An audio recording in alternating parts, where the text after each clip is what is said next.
Cerebral AVM embolization started a long time ago. Classically, about 40 years ago, it was done by glue, which is an adhesive embolic agent.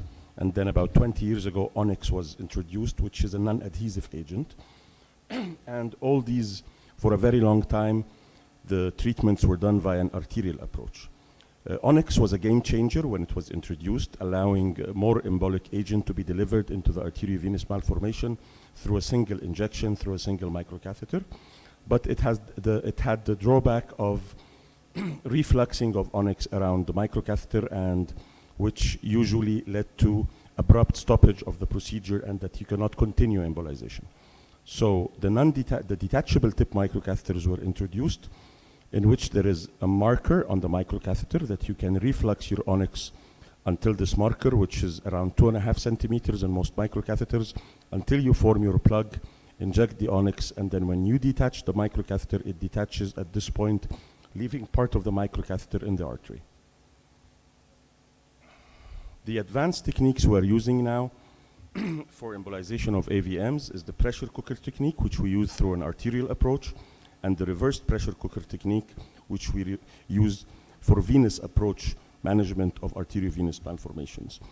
Both were described by Chapeau and the team in Essen, and the aim was to form an anti-reflux plug to obtain a wedged flow condition during injection of the onyx. So how do we cook? We need 2 microcatheters. The more distal is with the detachable tip for the injection of onyx. The more proximal is for the glue. And then we form an anti-reflux plug.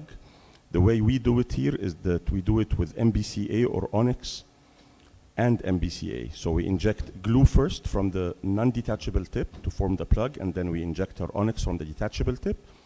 And then we shifted, because sometimes injection of glue would occlude the tip of the detachable tip microcatheter. We shifted the technique into injecting some onyx. As soon as it refluxes, we inject glue, and then we start injecting onyx again from the sonic microcatheter. So the pressure cooker and the reversed pressure cooker, we need 2 microcatheters, the detachable tip and the regular, 2 embolic agents, glue and sonic.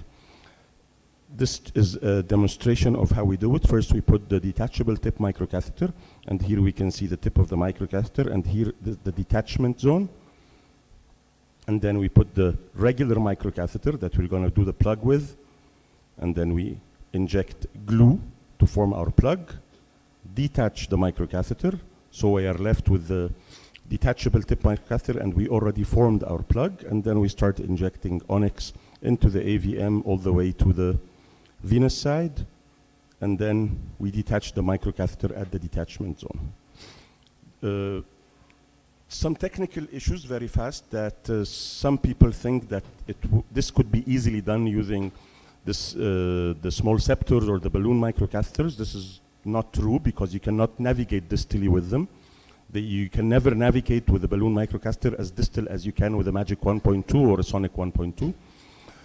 Placement of the first microcatheter might take some time, but placing the second microcatheter is usually much easier, because the second microcatheter sheeps very quickly with a sheeping technique to be placed beside the first one.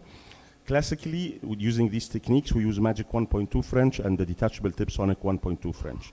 I will demonstrate some cases fast. This is a 22-year-old with a non-ruptured parietal AVM. Here we can see on the AP views and on the lateral views. This is how we do the pressure cooker technique. This is the first microcatheter. It was a sonic. We can see the distal marker of the sonic here, and then the 2 other markers. This is the detachment zone. This is another view. You can see this is the tip of the sonic microcatheter. This is the detachment zone. And this tip is the tip of the Magic. Here we can see some glue injected, and then you can forming the plug, and then you can inject the onyx without reflux into the artery. And this was the end result of this embolization. This is a 44-year-old with a ruptured left temporal AVM supplied by temporal branches of the PCA. Again, here we can see the 4 markers. This is the distal tip of the sonic. This is the tip of the Magic. This is the detachment marker for the sonic. Here we can see some glue injected, and then you can go forward with injecting the onyx until obtaining a complete cure for this AVM. This is the post-embolization angio. I just put this case to demonstrate that even with very small arteries, you can use this technique, the pressure cooker technique, placing 2 microcatheters here. This is the thalamic AVM, and we use the pressure cooker technique in this small artery of Percheron. Here we can see the first microcatheter placed, and then the second microcatheter placed, pressure cooking and embolizing part of this arteriovenous malformation present in the thalamus. 13-year-old with a ruptured right temporal arteriovenous malformation. This is when we shifted to injecting onyx first. This is the first microcatheter here, and then injecting onyx, and then a very small reflux of onyx in the artery, and then here is the glue injected, the histoacryl lipidol emulsion, and then we can continue injecting until obliterating the AVM, and we can also obtain a complete cure. This is the post-embolization angio. The other technique we're using now is the venous approach, where we use a reversed pressure cooker technique. And the venous approach is an approach that we use when the arteries are not feasible to embolize, due to the anatomical variation that there are no clear arteries supplying the AVM, what we call en-passage supply. This is a 32-year-old with a ruptured left parietal AVM. And as we can see here, this is the arteriovenous malformation. You do not see a feeding artery going to it. It's all en-passage supply. And this is the draining vein here. On the lateral view, this is the draining vein going to the deep system. So we go through a jugular approach with an 8 French guiding catheter that was placed in the straight sinus, and then navigating 2 microcatheters, the sonic and the magic, in the deep system till we reach the foot of the vein. And then here are the 4 markers of the catheters. And then we inject some onyx and then glue, and then start pushing the onyx retrogradely into the arterial feeders from the venous side to the arterial side, as we can see here. And then we can get a complete cure of this arteriovenous malformation through a venous approach. This is the end result of this embolization. This is the last case I will show. It's a 13-year-old with a ruptured right parietal AVM. I did a first session for her for the AVM at the acute phase. Usually in the acute phase, you cannot get all of the arteriovenous malformation. So because there was a hematoma, this is at the acute phase. We injected only glue, and on the follow-up ruptured, this is the remnant of the AVM.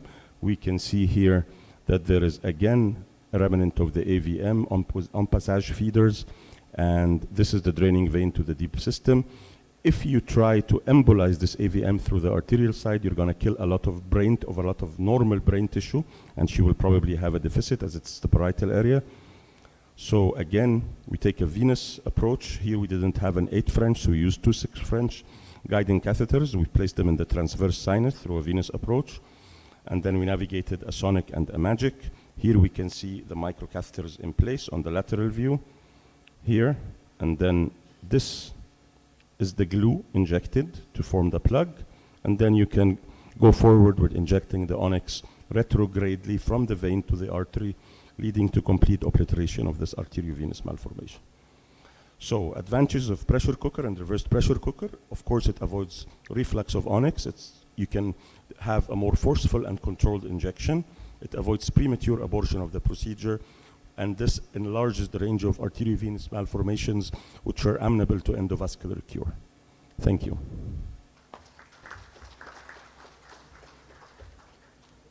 Thank you, Dr. Ahmed.